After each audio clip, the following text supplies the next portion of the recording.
ओम शांति। 13 अप्रैल 1981 की अव्यक्त मुरली। इस मुरली में बाबा ने सेवाधारियों प्रति महावाक्य उच्चारित करते हुए कहा, जैसे बाप विशेष कर्तव्य के कारण अवतरित होते हैं, वैसे हर सेवाधारी भी सेवा के प्रति अवतरित होने वाले अवतार हैं। देखो, जब कोई एक अवतार ड्रामा अनुसार सृष्टि पर आता है तो कितना परिवर्तन कर लेता है, जबकि वो होते आत्मिक शक्ति वाले और आप इतने सब परमात्म शक्ति स्वरूप। अगर आप अवतार चारों ओर अवतरित हो जाएं तो पता क्या हो जाएगा? प्रत्यक्षता। लेकिन उसके लिए बाप समान निर्बंधन बनना है।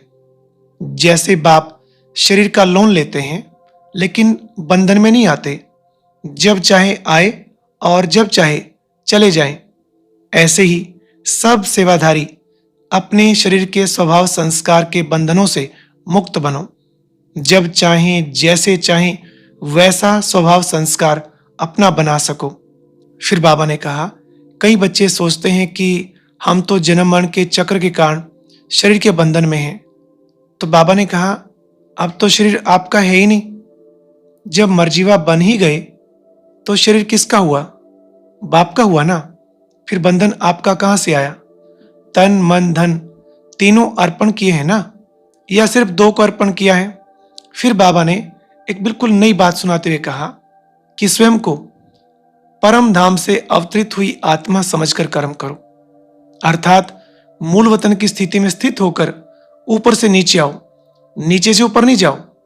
बार बार स्मृति में लाओ, मैं अवतार हूं, और अवतार अर्थात ऊपर से आने वाली आत्मा। जब आपकी स्थिति ऐसी होगी तब और भी आपको फॉलो करेंगे। बाबा ये कह रहे हैं कि आप बच्चे अक्सर सोचते हो कि मैं परम धाम में जाऊं बुद्धि को लेकर के, लेकिन ऐसा सोचना है कि मैं परम धाम से तो आया हूं, अवतार हूं, और विश्व परिवर्तन करने के लिए यहां अवतरित हुआ हूं। बाबा ने कहा, अगर आप स्वयं निर्बंधन रहेंगे तो फिर जिनों की भी सेवा के निमित्त बनेंगे वो भी निर्बंधन हो जाएंगे। आज की अव्यक्त मुरली सुनने के लिए ऊपर दिए गए बॉक्स पर क्लिक करें। अगर बॉक्स दिखाई नहीं दे रहा है तो ऊपर जो कॉर्नर में शो लिखा हुआ है उस पर क्लिक करें।